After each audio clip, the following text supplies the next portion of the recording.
Alright, after it warmed up, it would run good. I had to cover the carburetor, choke over it, so it was kind of cold here today. But here's finally what she's doing.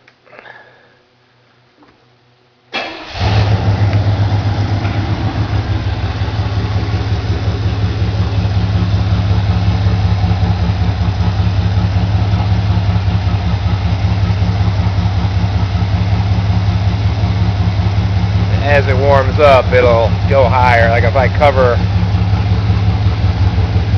to choke it, I choke it and it'll idle up and increase vacuum. Right there it's showing about 16 pounds or inches or whatever it is.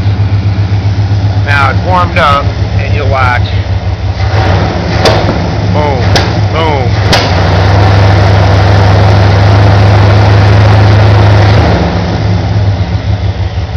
But there's no funky noises in here. No clanking, no cluttering. Like there's no real indication of an internal problem.